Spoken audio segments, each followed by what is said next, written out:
Foi com enorme respeito que aceitei o convite desta comissão parlamentar de inquérito para que aqui pudesse espontaneamente comparecer. Venho com o propósito de colaborar e ouvir a voz dos senadores que representa a voz do povo brasileiro.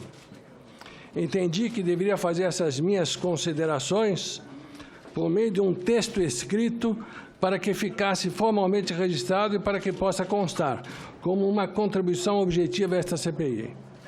Irei tratar de todas as questões, incluindo as mais delicadas, que hoje frequentam o noticiário, mas julgo importante apresentar aspectos propositivos para contribuir com o diagnóstico do futebol brasileiro. A CBF é uma instituição privada que não recebe recursos públicos, não se beneficia de qualquer benefício tributário, como imunidades, isenções ou incentivos, não obtém subvenções estatais de nenhum tipo e recolhe pontualmente relevante carga tributária aos cofres públicos. O futebol mundial vive hoje um momento de grandes transformações e essa onda de mudanças encontra eco no futebol brasileiro. Desde o início de minha gestão, em abril de 2015, estamos procurando modernizar o nosso futebol. Assim, vale destacar aqui algumas das minhas iniciativas, tais como a adoção pela CBF do Programa de Governança, Riscos e Conformidade. Compliance é atualmente um fator imprescindível na transparência da gestão no mundo corporativo. Desde maio deste ano, a CBF passou a implementá-la com a adoção de políticas rígidas, gestão de contratos financeira, governança corporativa, gestão de patrocínios e transparência para federações de clubes. A partir da implantação do Programa de Governança, Risco e Conformidade, apoiada pela Ernst Young, empresa contratada, repito, no início da minha gestão, com a missão de transformar o futebol brasileiro, foi concebido o primeiro Código de Ética do Futebol que tive a honra de aprovar em recente reunião de diretoria em sua versão preliminar. E, em breve, será levado à aprovação da Assembleia Geral da CBF. O Código de Ética e a nova diretoria de transparência e de ética criada na nossa gestão, além do Comitê de Ética que será instituído com independência funcional. Estou certo, representarão um marco na transformação do futebol nacional. Existem outras medidas estratégicas que estão em curso na CBF. Cito algumas que já estão em ação ou vêm sendo desenhadas. Adotamos o portal da transparência. Propusemos espontaneamente e aprovamos em Assembleia Geral a limitação do tempo de mandato em 4 anos com uma única reeleição. Introduzimos a entidade da plataforma de cursos de capacitação. Passamos a realizar em caráter permanente diversos seminários nas áreas médica, de marketing, gestão de estádios, futebol feminino e treinadores. Estamos criando um centro de estudos avançados do futebol. O objetivo é montar um instituto atuante, criativo e com grande inserção na sociedade e junto aos formadores de opinião. Vamos buscar uma abordagem multidisciplinar. O futebol em suas múltiplas dimensões. O futebol é esporte, mas também como negócio, com elemento de inserção social. Instituímos um plano de saúde vitalício para os jogadores campeões mundiais. Está em fase de estudo o plano de previdência para jogadores e árbitros. Nunca a CBF foi tão aberta e participativa. Foram instituídas inúmeras comissões e grupos de trabalho com a participação de todos os segmentos do futebol. Criamos a Comissão Nacional de Clubes com a missão de dar voz e poder decisório aos times em todas as matérias de seus interesses. Instalou-se a negociação coletiva de direitos de transmissão de TV com a participação efetiva dos clubes, como acabou de ocorrer na Série B, cujos valores contratados foram duplicados. Como se sabe, a maioria esmagadora dos jogadores brasileiros tem origem humilde.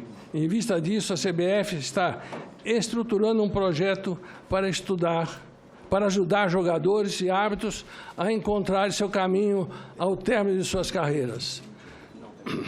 Iniciamos também a prática de realizar pesquisas de opinião, como a que fizemos com o Ibope em junho desse ano, com o objetivo de avaliar o campeonato e testar, por exemplo, quais seriam os melhores horários para os jogos.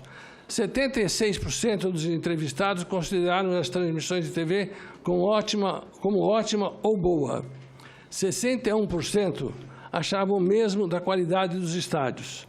Entre os entrevistados que declararam não ir aos estádios, a motivação não era a qualidade do espetáculo, supostas falhas de arbitragem ou desorganização. As maiorias causas para a ausência nos jogos eram a violência, a distância dos estádios e a falta de segurança. Apenas 16% avaliaram mal o Campeonato Brasileiro. Como se vê, há uma distância enorme entre aquilo que é divulgado e a nossa realidade. Em minha gestão, desde abril de 2015, a porta da presidência estará sempre aberta. Quero aproveitar a oportunidade desse convite para oferecer a essa comissão e ao país uma prestação de contas não apenas da CBF, mas do futebol em si, como as duas principais competições organizadas pela CBF, o Brasileirão e a Copa do Brasil. A disputa teve jogos espetaculares, o nível técnico foi bom e, apesar da crise econômica, o número de torcedores nos estádios aumentou. A audiência dos jogos na TV permaneceu alta e a torcida estava empolgada a cada rodada que era completada. Na Série B, o sucesso foi semelhante. A Copa do Brasil é hoje o campeonato de futebol mais democrático do planeta, com 88 clubes representando todos os estados do país, mas ainda não estamos satisfeitos. Para muitos clubes, a Copa do Brasil ainda é um torneio de um jogo só. Isso dificulta o planejamento e impede investimentos. Estamos estudando uma fórmula para garantir que esses clubes possam se planejar para um calendário mais extenso. Nos últimos 10 anos, o futebol brasileiro registrou um dos mais significativos crescimentos proporcionais em receitas do futebol mundial. Importante dizer que ninguém é mais beneficiado que os clubes. A CBF nada recebe, seja pela bilheteria, seja pelos direitos de transmissão da Série A. Provavelmente a competição mais rica do Hemisfério Sul. Pelo contrário, a CBF subsidia e custeia de forma integral ou parcial outros tantos campeonatos como as séries B, C e D do brasileiro, competições de base, futebol feminino, Copa do Nordeste, Copa Verde e campeonatos estaduais através das federações locais. Fizemos investimentos em 2014 da ordem de R$100 milhões nesses diversos campeonatos. Elevamos o número de competições coordenadas pela CBF de 6 para 14 no período de 2012 a 2015. Esses investimentos garantem a continuidade de mais de 200 clubes e geram empregos diretos para cerca de 4.500 atletas em todo o país. Nossa Série D, que já correu o risco de descontinuidade, está consolidada, valorizada e disputada por 40 clubes. O Brasil é um país de dimensão continental, com características diferentes em cada região, o que torna desafiadora a tarefa de organizar e transmitir todas essas competições. Nossas competições podem ser consideradas um exemplo de organização. A totalidade dos jogos aconteceu exatamente no horário previsto e o calendário estabelecido foi cumprido rigorosamente. Quero falar agora de um motivo de orgulho para todos os brasileiros das nossas seleções. Somos o país que mais venceu nas Copas e a CBF continuará fazendo o melhor trabalho para que a nossa seleção principal seja classificada para a Copa de 2018 e as demais que virão. Esse é um dos pontos da minha gestão, iniciada no mês de abril do próximo passado. A seleção olímpica, criada pela CBF, vem se preparando para o grande momento que iremos celebrar as Olimpíadas em nosso país para a tão almejada busca pela medalha de ouro. No futebol feminino, identificamos o principal problema de nossas seleções, a falta de preparo físico de excelência para as atletas. Como os clubes não tinham condições de oferecer, tomamos a medida audaciosa de criar uma seleção permanente com 25 atletas contratadas e com salários pagos pela CBF. Medida que provocou reações de federações importantes, como a dos Estados Unidos, que perderam importantes jogadoras brasileiras que lá atuavam, colaborando com a permanente melhoria do futebol daquele país. Nesse ponto, é importante ressaltar o trabalho técnico desenvolvido pela CBF no futebol, o suporte para as categorias de bases, os equipamentos de excelência para as seleções. Tenho insistido no que direi agora. Queremos agora ser também reconhecidos pelo planejamento, a modernização e a busca incessante da responsabilidade financeira e social para clubes, federações e pela CBF. Desde minha posse, lutamos para levar o futebol brasileiro pelo caminho da boa conduta e da responsabilidade ao implementarmos o fair play trabalhista e financeiro fora das quatro linhas. Tenho certeza que o equilíbrio financeiro é o desejo de todos os clubes. Quero, nesse momento, fazer algumas considerações em relação a questionamentos no plano pessoal de minhas atividades. Como todos sabem, chego a essa comissão sob o impacto de me ver alvo de duas investigações, uma do Conselho de Ética da FIFA, outra das autoridades dos Estados Unidos. Confesso aos senhores senadores que em nenhum dos procedimentos, até hoje, sequer me foi dada a ciência do conteúdo das acusações, mas tenho absoluta convicção de que, ao final, ambos servirão apenas para provar a correção de todas as minhas condutas. Anoto apenas que os fatos investigados datam de antes do início da minha gestão.